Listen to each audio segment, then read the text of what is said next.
to Customer Transformation Live. Buckle up as we tap into transformative conversations, real-world case studies, and innovative solutions that are shaping the future of customer engagement. Your journey to customer transformation starts now.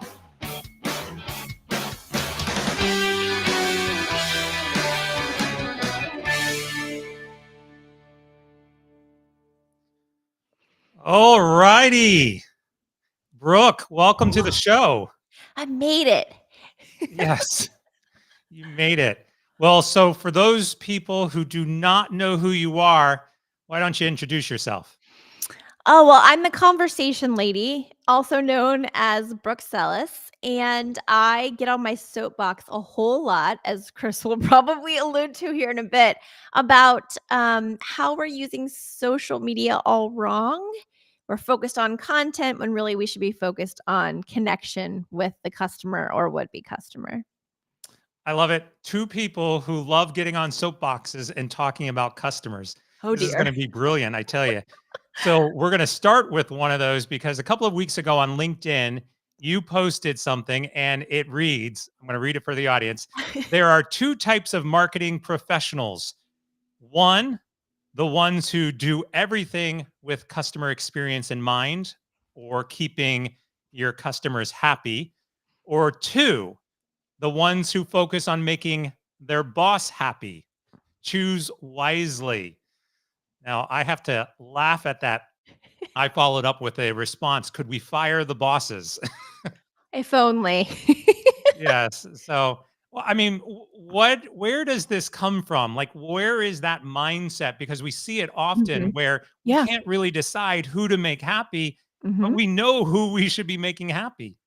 Yeah, I know, and I think you had the perfect answer, right? I just think sometimes we get away from I'll give you an analogy, right? This was an analogy my friend Chris Carr shared with me. We have a bucket marketing. Let's just call the bucket marketing. It could be really marketing and sales. And our bucket is full of holes. And instead of going, how can we plug these holes? We keep pouring more water in the bucket. And I think a lot of times that bucket represents content or, more leads. We need more leads because we don't have enough of what's going on. And really truly, if you focus on customers and customer care and customer experience, that's plugging the holes. From a retention side, you're probably having people who are repeat buyers, who are more loyal to the brand, who you can upsell and cross sell to. And from an acquisition side, when you're finding those conversations, you're using, consultative selling to be valuable and help them and bring acquisition in the door. So we're plugging all the holes so the bucket stays full. But the bosses, a lot of times, are like, add more water. Yeah. So, The other analogy would be you're throwing spaghetti against the wall. Like, just do yes. anything and everything to try to attract customers without actually understanding what your customers want, needs, what their aspirations are, why are they even engaging with you in the first place? And that all just Yeah. goes out the door. Yeah, and I think, it really is simple. It's so simple, and maybe it's so simple that it's become hard. I can't tell you the psychology behind why we make it as hard as we do, but it's really simple. And when you start plugging the holes and focusing on the customer from a support or a sales, any part of the customer journey, any part of the conversation, things get really easy. It's amazing how you said this though, because it is that simple. Uh, I have conversations with people all the time, and they're like, "Well, what's the magic sauce?" And I say, "Talk to your customers." No, no, there's got to be something else to it. And I go, "Talk to your customers." Yeah. It's really that simple, Yeah. and yet it's amazing to me how many times we read about companies that aren't doing it. I mean, it really is mind-boggling, and I think, it's partly marketers in general, right? We've always gotten shiny object syndrome. I feel like we're all, afflicted with this terrible thing. Um, and we always mess things up, right? As marketers, we come in and mess things up. But I mean, truly, you know, in a time like now, where I was just reading an article this morning about how even the economists have gotten it wrong for the past 3 years, right? We don't know what's going to happen. We are like I have no idea. Are we in a recession? Are we going to go? You know, And that's almost worse than knowing the worst when you don't know, right? So we're really volatile there. We're really volatile with politics and world events and wars. Um, and then we, instead of going and then just kind of pulling back and looking at our customers and figuring out what our customers are literally telling us they do know, we get into this mode of businesses too, not just marketers, of, well, we don't know. Well, so let's start cutting here. Let's start doing this. And, cutting is you can't cut your way to growth, but you can have growth through retention.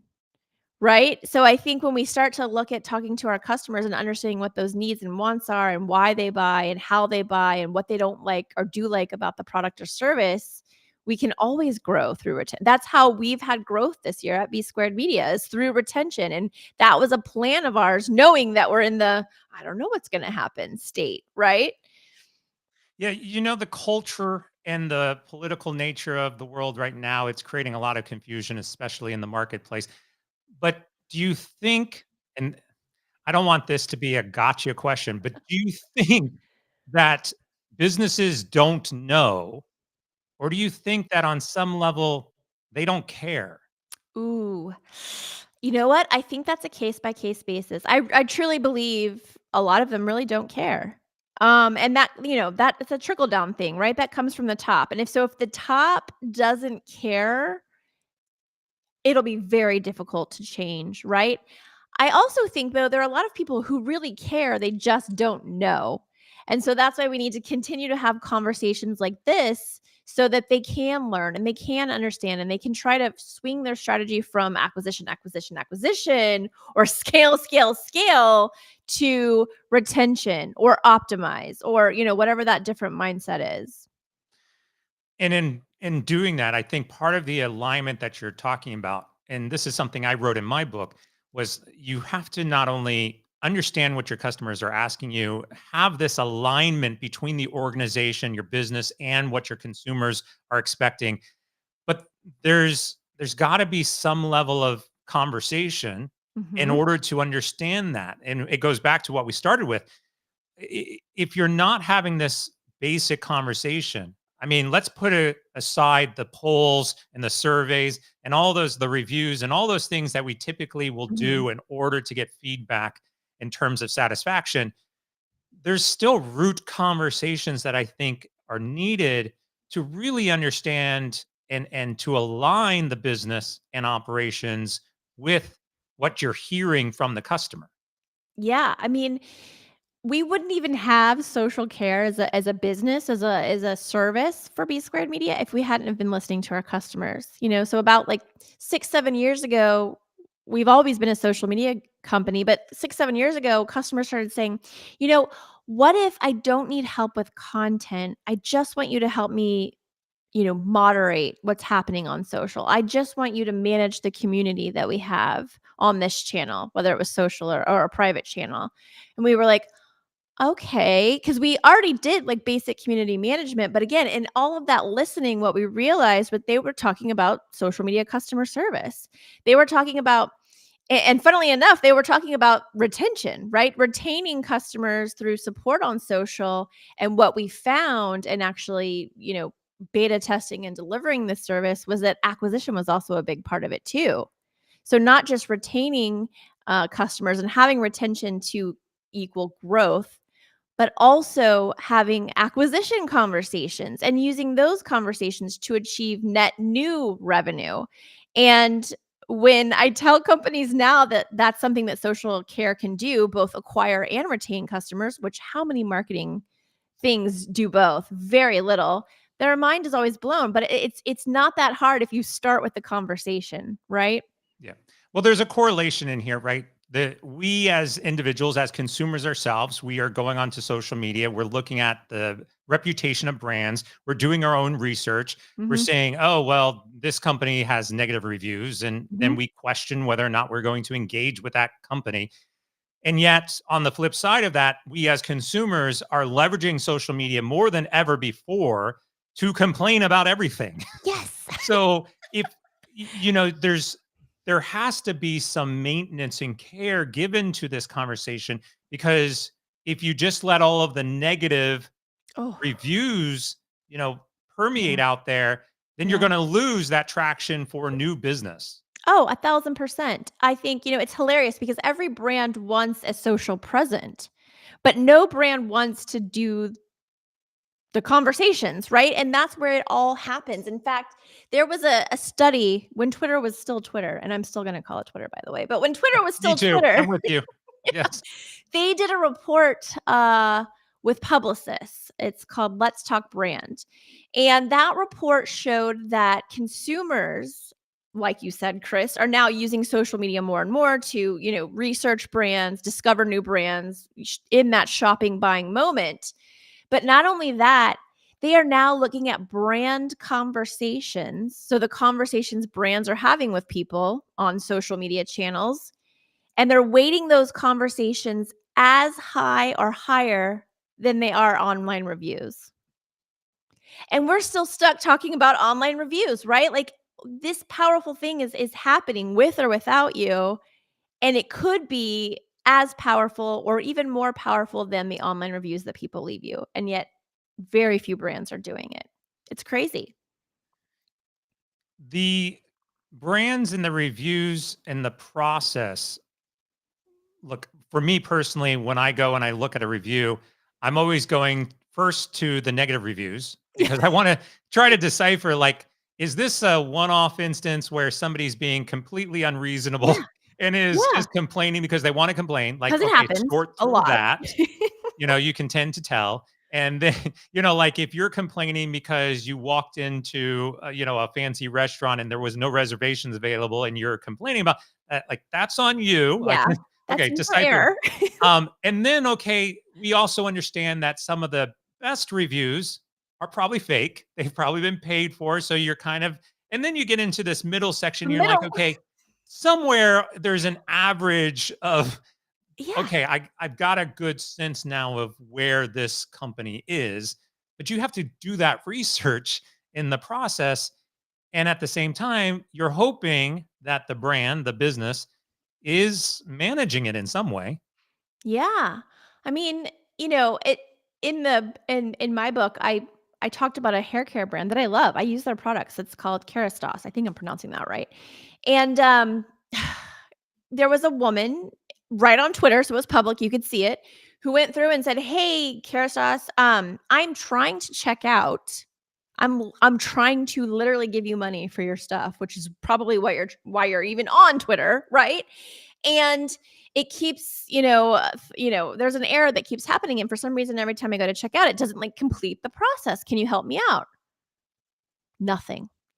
She comes back a week later. This is an outlier customer, y'all, because she gave them a whole week and came back a week later and said, "Hey, I'm still having this same problem and I'm trying to check out. Can you help me out?" Nothing. So I went and looked at, are they even posting? Are they active on Twitter? And they were several times a day, but they never got back to this lady who's literally in like saying, "I'm going to buy from you right now. I just need you to help me troubleshoot here." And they didn't respond. Hmm. I have your book up online. So for individuals who want to go grab a copy of it, scan the QR code and go grab it and Thank you. have that conversation. I had a similar situation with two brands, two big brands. One was Pizza Hut, and I'm going to Oof. continue to throw Okay. Pizza Hut under the bus here. And the other was Kellogg's. And Oh, I tried to log in to order a pizza with Pizza Hut. I was not able to, do the transaction. I've talked about this a lot since. And I posted on Twitter and said, "Look, I'm trying to order pizza. I'm hungry right now." And there was lackluster response or no response. And then followed by like, "Oh, we're sorry. Can you send us a screenshot?" Screenshot? What's that going to do for yeah. me? Like, I was like, you know what's easier? I can go order Call your Domino's right competitor. now because their system is working, right? Yeah. And then Yes. Kellogg's, I ordered a box of Rice Krispies once and I Yum. opened the bag, poured it into my bowl. I'm like, there's something wrong with these Rice Krispies. I can tell, like, they look like they're not Rice Krispies anymore. They've either Ooh, been burnt or factory, whatever. I yeah. logged into same thing, Twitter, and I said, "Hey, I'm just letting you know, bad box of Rice Krispies. They immediately responded. They immediately sent me coupons for 2 free boxes of Rice Krispies. Go down to the store, grab new copies. Like the difference, just to demonstrate, was day and night. Yeah. And in terms of the speed of service, the caring of that service, and the outcome, right, of that service. Mhm. And this is the power of social media. It's also demonstrates the empowerment that we as consumers now have today, probably more than we've ever had in the past. Yeah. And like you're saying it, or we're saying, it's not that hard. If those conversations are there, do something about it. Make a plan to do something about it, because here's what also I'd like to just bring up for that point. Research shows that when people call into a call center, it's usually about 12 times more expensive than it is on social to solve that person's problem. So, we're working with a financial client right now. We know it's $14 every time someone calls the call center. But we've seen there's an uptick in social, right? On coming to social to kind of get their problem solved. So we're kind of triaging everything that we can into what we call greens. We label them as greens. But what that means is it's a first touch response. We make that first touch response within, 30 minutes or less.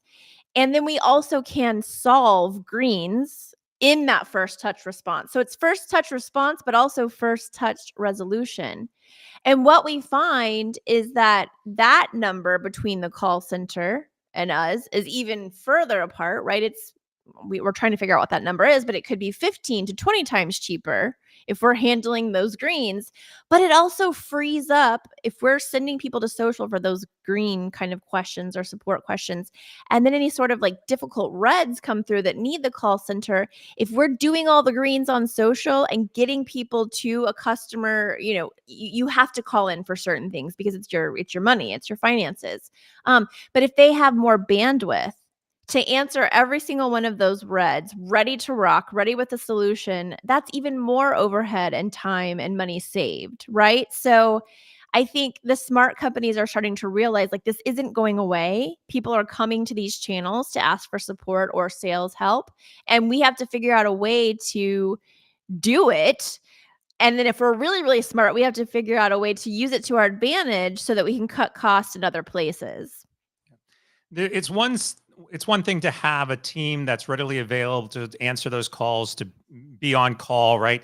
Yeah. Again, if you're just shifting from a call center to a social media center, you're still responding.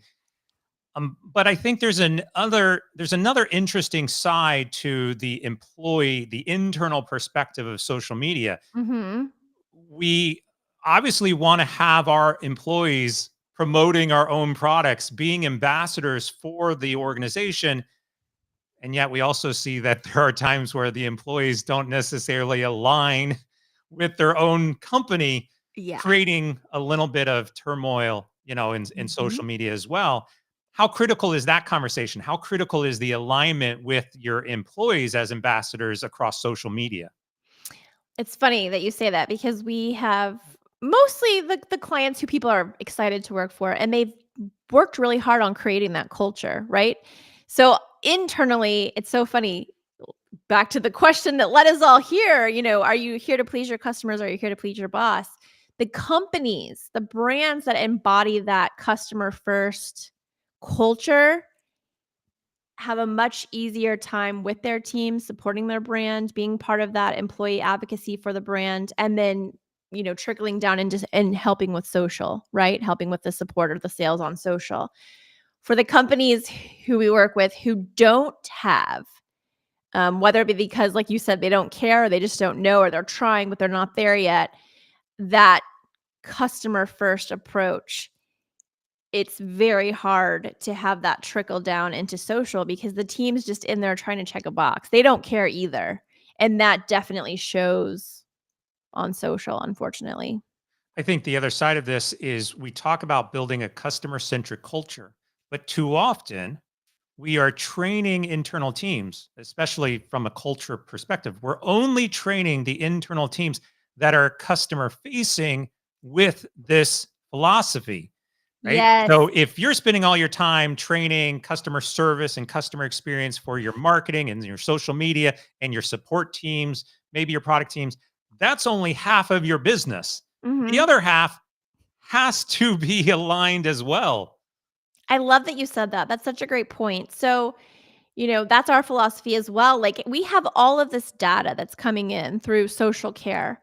And, they'll say, oh, we'll share this with our social team. Absolutely no. You need to share this with every team across the board because even if we're talking about stuff that's happening on social, we're uncovering gaps or uncovering goodies, right? If it's a good thing that the call center people need to understand too, because it's going to affect how they do their job. It's going to affect how product does their job. If we keep hearing about something that could improve product packaging, we need to go to product and talk about that. If it's something that has to do with branding, we need to go to them. If it's having to do with HR, like HR is a department that constantly gets left out in social care. But we have, again, this financial client who we work with. They're very innovative in how they do it. And HR is a part of everything that we do. And I think that's so smart because it leads back to hiring those people who can meet that customer centric culture and then can do any of the jobs that they're going to do within the company with that kind of mindset, which only helps us all get better and move forward as a company. I'm so glad you mentioned HR because this is one of my soapboxes.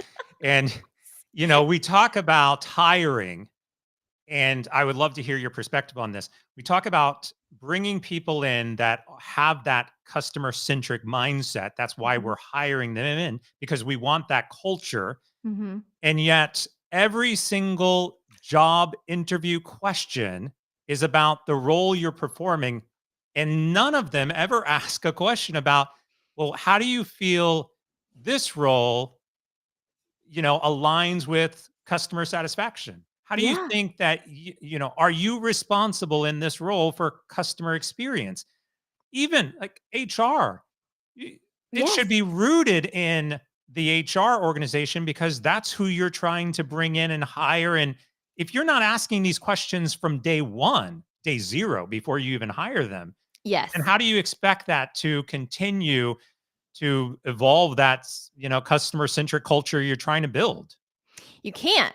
I think that's another great point you bring up, that the companies who are really innovative thinkers and doing it right truly believe that customer experience is everyone's job, right? That's a perfect world scenario. Obviously, not every company is like that, and there's still some great companies who maybe don't have that complete mindset. But I think if you can get there or start there, you're going to be leaps and bounds better than your competitors. And in the age of AI, where we're going to be inundated with so much sameness because we're cutting out the creatives to let the AI do the heavy lifting, differentiation is going to be more important than ever, which means customer experience is going to be one of the top, if only, differentiators that your brand will have. And then I was listening to a podcast this morning, and then according to the latest CMO report, um, CMOs have cut back 19% on customer experience. I just What the? I know. It's so frustrating because like we're saying, the answer is right. It's like we see you drowning in the ocean, but you're only in about a foot of water. Like, and we're just saying, stand up, just stand up. And you won't stand up. And so you're going to continue to drown. And that's really, really frustrating. Well, I'm going to do my self promotion. CMO should be reaching out and buying my book, and because this is what I've been talking about. Uh, and this actually is going to go into a question. So, the concept of customer transformation is to recognize that it's your customers that are the ones that are transforming continuously with ever evolving needs, experiences, aspirations. And if you do not adapt to that ever evolving transformation, then you are going to be left behind because we can now make a decision just like from Pizza Hut to Domino's in 5 minutes. I can change my mind and go Yeah. somewhere else. And that is how we are empowered today, whether it's through complaining on social media or whether it's picking and choosing who I want to, buy a meal from today. And with technology and the way that the markets work, customers are more empowered than ever. So, to remove customer experience from the entire equation, or even to downsize that experience, all you are doing is going out of business. Yeah. You can't cut to grow on the customer experience side. And yet that's what so many marketers do year after year. What do they spend more money on? Content. Remember that bucket we talked about earlier? Content is the water. They just keep pouring water in the bucket and they can't figure out why they're not getting anywhere. And it's because they're short-sighted on what's going to actually initiate growth and change. Well, what's interesting also is you think about content. Really, if we were to, you know, determine what is content used for, it's really nothing more than awareness building, right? Mhm. You're, I doubt. I mean, You're swimming at the top of that sometimes, bucket. yeah, sometimes, you're probably generating a sale, or, if something goes really well, you might be generating, but mostly it's awareness. And it's Yeah. amazing when I talk to people about content, they're like, oh, well, if we do this content, we're going to increase sales. I'm like, no, you're not. No, first off, No. do you even have a product or a service that people want? That's your starting point. Right. And then what's the problems you're solving for the customer? Like you've figured that out, then you don't really need content. Yeah. People will get mad at what I'm about to say, but that's I why we're love it. here. That's why Another we're here, soapbox. Chris. But at its best, at its absolute perfection best, okay? Top-notch, amazing I'm talking like out of this world content at its best can get you to the middle of the funnel. Yeah. You know what can get you into a flywheel, like a self-propelling thing? Connection with your customers, conversations with your customers, whether it be in real life or through social channels, putting the customer in the center of that little flywheel, if you can think of it, and those conversations that you have with them, that's what drives growth constantly through the top, middle, and bottom. Well, we know the funnel's not necessarily, it's non-linear now, but still, if we think about a traditional funnel, that's what will drive the top, middle, and bottom, and then fill back up to the top, right? Yeah, I was having a conversation on a podcast yesterday. I was being interviewed, so this podcast hasn't gone live yet, but give everybody kind of an insight. And it was for the mattress industry. Now, the Mm. mattress industry is notorious for hard sales and Mhm. lackluster care about their customers. And I presented a challenge. I said, look, you have two choices. One choice is you go full on sales mode, try to figure out what that funnel is, ask them questions, don't really care what they say, have that fictitious kind of false conversation and try to drive home the sale. And maybe you alienate that customer and maybe they leave and you lose the sale. Most likely that's what's going to happen. I said, or the flip side is you don't try to sell, you just have a conversation with them, you just build the relationship, and maybe you don't close the sale, but you've built a relationship that could potentially turn into something else.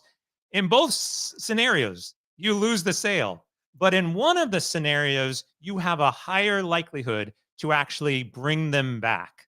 Yeah, you So, have what the do you data you pick? need. Yeah, it's so funny that you bring up the mattress brand because eons ago, we had a mattress client, and they spent a fortune on, like, a traditional focus group, like the two-way mirror, that whole thing, and they brought me in kicking and screaming because I was like, "Hey, we could probably do a lot of this on social or with social listening and spend a lot less money and get a lot more data." But anyhow, and yeah, the whole point of it wasn't really to figure out what their customers wanted or what they were saying. It was figuring out, like, what words do they use so that we can sell more mattresses, you know? And that's unfortunate, and I don't even think that brand exists anymore. They got maybe acquired by someone else, but I mean, it really is, we are at a crazy fork in the road, right? And I think the brands who, even if they try and they're not like that perfect company that really, really, really cares about the customer, but even if they try to like fake it till they make it for a little while or get some change happening to get there, I think they're going to do a lot better. I think we are going to see a lot of brands fold in the upcoming years. And upcoming years, I'm saying like 12 to 24 months. I think we're going to see a lot of brands fold because it's just so volatile right now. And the one thing that can set you apart is the customer experience. Absolutely. And we in this podcast we were talking about customer empathy. It's again going off of the keywords that they're listening to. You can't have customer empathy in the back of your mind continuously think, well, how am I going to close this deal? Right? That's not empathy, right? So, you can put on that persona like I care about you, Sure. but we know at the end of the day if you really care or if you're just telling me, you care. Mhm. So there's a fine line in here between, again, having that conversation and going through the motions versus actually, caring and building in to everything that you do, the experience you want to achieve. Yeah. I'm a salesperson at heart, which is funny for a lot of people. They're like, "Wait, I thought you were a marketer." Yes, but I'm a salesperson first. I love sales. And I think from a sales standpoint, the smart companies will start looking for less of those like rainmakers, the hustlers, the whatever you want to call it, the car salesy type aggressive sellers. The companies who look for, hire for, upskill for, um, consultative selling. So people who are truly asking more and more questions to try to understand what it is you really want, and then only selling the thing if that thing meets what those wants and needs and desires are of the customer. Those types of salespeople, I think, will be in huge demand in the upcoming years and will obviously help propel these innovative companies forward because it's like Jay Bear says, like help, help, help, help, help, then sell kind of thing. So it's help then sell. I think that is something that if companies haven't already caught on to that, I think the smart ones will. One more area to cover because you just talked about data. I think one of the other areas that a lot of organizations struggle with is the balance between looking at the data and responding to the data versus biased opinions about what we should be doing. So you'll get out there in social media or especially in marketing, Yeah. I want to do this, let's go do it. Not like the data is telling us this, we should be doing, what the data tells us. How difficult is it for organizations to really just dive into that data? It's so difficult. And again, the answer is easy. It's not exactly inexpensive, but it's not crazy expensive either. So social listening. Social listening, I cannot believe that every brand and or company isn't using social listening because the cool thing about social listening is you get to go have that focus group, but you're not spending that kind of money on that focus group. And you get to bring all kinds of data back, real data from real people that includes all kinds of other analytics like sentiment analysis and affinity for certain terms. And the really, really, really cool thing about that is if you're not a company who's ready to aggressively go in and sell, you don't even have to use social listening to get to sales, right? It could be a very reactive, passive way of finding that data on those key terms. So you could just bring it in, dissect it, move forward with a campaign or campaigns or whatever it may be, sales messages, marketing messages that kind of are in tune with that data that you found. However, if you do only care about acquisition and it's not so much retention, or maybe you care about both equally, that's fine too. Then you could take social listening from a passive place and become active with it and join those conversations where you're collecting that data as the brand and say something like, "Hey Chris, yes, oh my gosh, I heard that you're looking for, or I see that you're looking for a printer that's Alexa compatible. Our printer happens to be Alexa compatible. Here's a video on how that works. And Chris, if you like the video, come back. Make sure you give me any questions you have. I'm here to help. My name's Brooke. I'll be on today until 4 p.m. Eastern. And if you really, really like what you see, use the promo code Brooke24 and we'll send you a free ink pack along with that printer." So now we're using social listening in a proactive way in a social selling mindset, but we're doing it by being consultative first.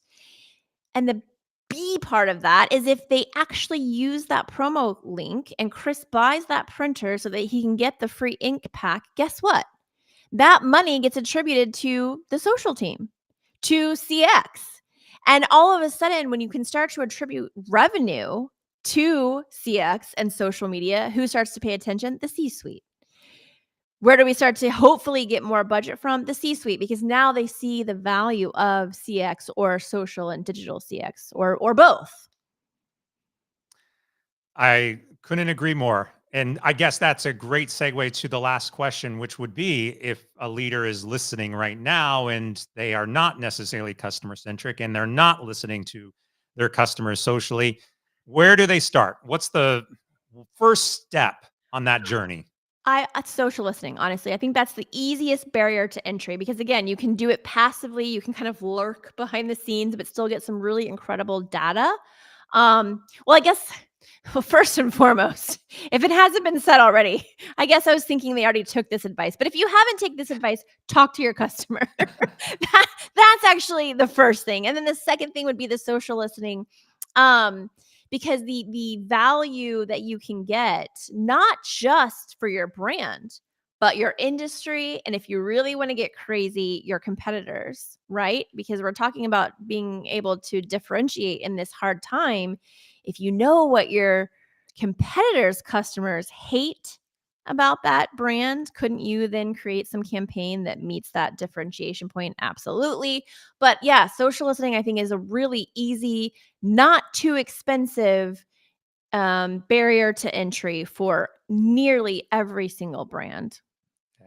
Social listening is the cheaper version, but I've I've suggested to tons of executives. I go, when's the last time I was talking with an airline a couple of months ago, but I was Oh boy. when's the last time your CEO took a flight, sat in coach, sat in the middle aisle and talked to the two people on both sides about their Never. experience with Never. the airline, right? Never. Never. Like, when's the last time, like, pick any major brand, like the Kellogg's will say the CEO of Kellogg's walked into a grocery store and actually sat there and talked with individuals at the grocery store. Like Never. that level of care and Yes. conversation is drastically missing in today's corporate world. And I would challenge anyone who is listening, like if you're a CEO, go sit down and talk with your customers. Don't assign that to another group in your team to do it. Go do it yourself. Yes. What's that show? Undercover Boss. Undercover boss, yeah. Oh, the insights and you could just see it on the CEO's face every time. The stuff that they realized was broken or wrong or was going well was leaps and bounds better than anything you could do. So yeah, talk to your customers first and foremost, and then after that, use social listening. Yes, absolutely. Share a little bit more about your book. So my book is called Conversations That Connect. It's right there on the screen. Thank you so much, Chris, for doing that. And essentially it walks you through, there's two parts. Part one is the psychology, right? Of how we connect as humans and how we connect as humans with brands based on psychology and some research that I did. And then part two is like the tactical part. Like I actually break down, okay, if you don't have a social care program within your company now, here's how you're going to get it done. And I give it all away. I basically tell you all of the steps for building your own social care program in-house and making it happen. Awesome. And then how can people get in touch with you? So you can find me, Brooke Sellas, mostly on LinkedIn. I think I'm the only Brooke Sellas on the planet. So if you even Google Brooke Sellas, BROOKE SELLAS, you'll be able to find me. And then the company website is b-squared.media. So it's the company name, B Squared Media, but instead of a .com, it's a .media. There you go. You could also use that QR code to Yes. Thank you. get there Chris is straight so there. prepared. I Man, love we're it. all over it. Yes. Well, Brooke, thank you so much. It's been a great conversation. Appreciate it so much. The soapboxes and all have been fascinating. Thank you so much for having me. I could have this conversation with you every day. Yes, yes, and we will. We'll continue to talk and chat some more. So appreciate it. Oops, I cut us off there. There we go. Appreciate it again. And for all of those who are watching and listening, we are going to be back again next Wednesday, every Wednesday at 10 o'clock p.m. Pacific time, to have a conversation about our customers and to take the journey together. So appreciate it again, Brooke. And for everybody else, we'll see you next week.